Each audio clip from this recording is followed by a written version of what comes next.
I thought it'd be a good time to do a little Arsenal injury update because in the past day or so there has been a bit of news regarding when Martin Odegaard might be back fit and available for Arsenal. Of course, he injured his MCL in the recent 2-0 Premier League win over West Ham before the international break.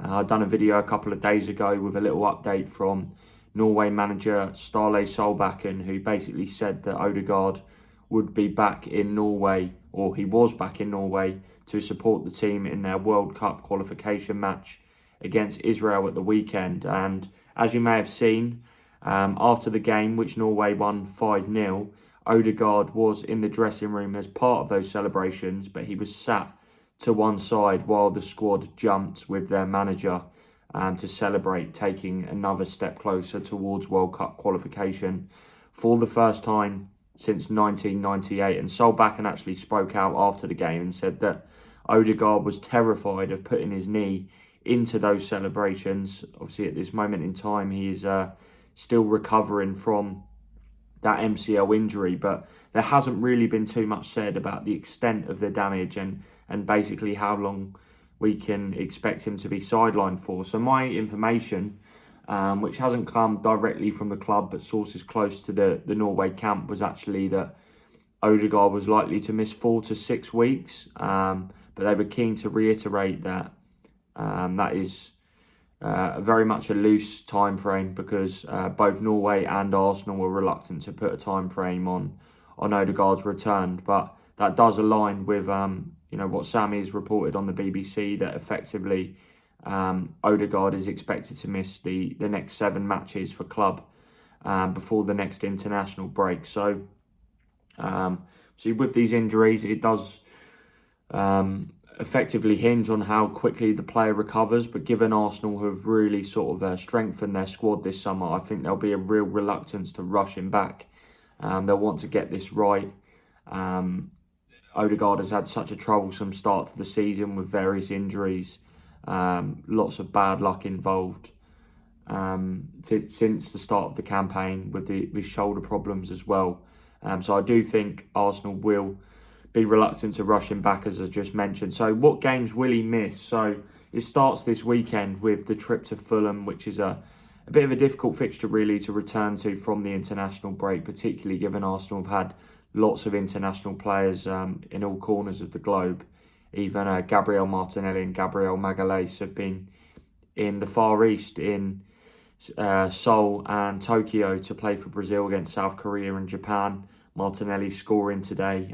So long distances back to North London, but all eyes on that game now. And then it returns to the continental stage, so Champions League football, when Atletico Madrid visit the Emirates Stadium.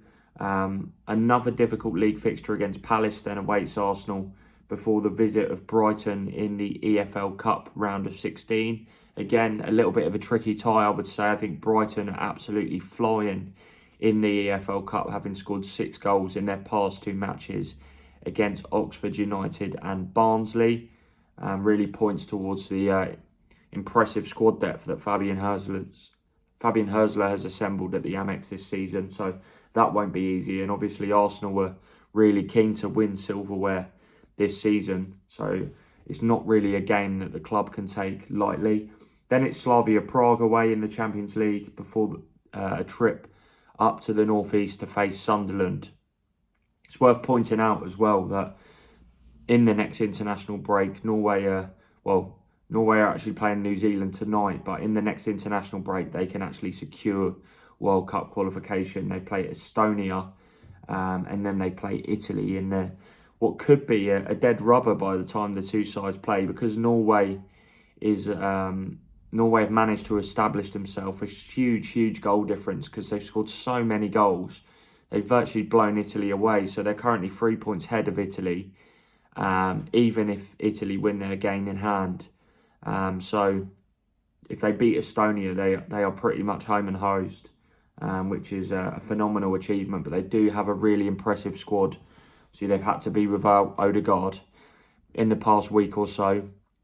But you've got Erling Haaland, Oscar Bob, Antonio Nusa, who's at RB Leipzig, Alexander Sorloth as well. So lots of quality in that Norway side. But of course, Odegaard isn't the only Arsenal player that's sidelined at this moment in time. There are a few others as well. So I wanted to touch on those. So the kind of messages that I've been getting, although, as I said, on record, Arsenal aren't commenting or briefing on the extent of Kai Havertz and Noni Madueke's return dates at this moment in time. But from what I'm hearing, there is a very strong chance that both players will likely be back before Odegaard. Madueke, the last time, or one of the last times we spoke to Arteta 2 weeks ago before the Olympiacos Champions League game, revealed that Madueke still hadn't undergone his second scan. So effectively Arsenal were waiting for the swelling on his knee to sort of recover, because he picked up that problem against Manchester City. Bit of an innocuous incident really, but he was forced off at half time. Arsenal feared that he might have suffered serious damage, but as far as we know, that wasn't the case, and actually Madueke should be back in the forthcoming weeks, although we'll have to wait for confirmation from Arteta on that. But the noises I'm hearing on it are positive. And the other one is Havertz, who again has had a knee issue sustained on the opening day of the season against Manchester United.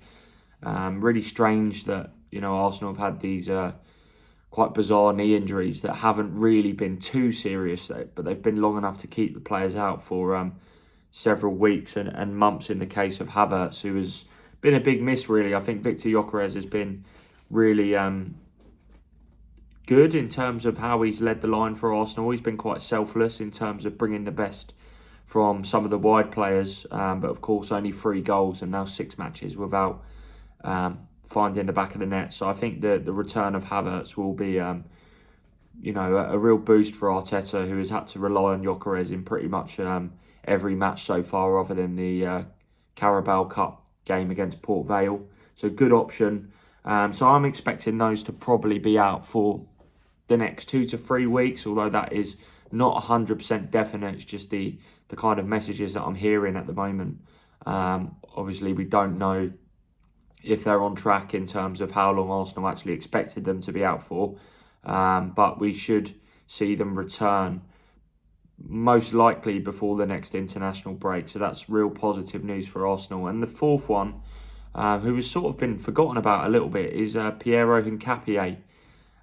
Suffered a groin injury, which has turned out to be quite frustrating in a sense, because Hincapie actually underwent surgery in the summer on his groin, and he just hasn't really adapted to his new surroundings in terms of the different training patterns that he's been thrown into at Arsenal. Only featured once, I believe, so far, which was off the bench in the Champions League against Athletic Bilbao. But from what I'm hearing, Hincapie should be back and ready to return after this international break. Of course, he was left out of the Ecuador squad for the break, so given that full period to recover and rest and hopefully get back to full fitness, that will be a real boost for Arsenal. I know Ricardo Calafiori has really locked down that left-back role this season. Miles Lewis-Skelly hasn't had too many opportunities, but Hincapie can also play as a left-sided centre-back, and Arteta really rates him highly. I think the fact that Andrea Berta and the board of directors stretched the club's financial resources to get Hincapie this summer was a real statement, and indicative of how much Arteta wanted to bring him to the club. So we should see him back in the coming weeks. But as ever, we will wait for an update from Mikel Arteta ahead of the trip to Fulham, when he will likely confirm also whether any of Arsenal's other international players have picked up injuries while on international duty.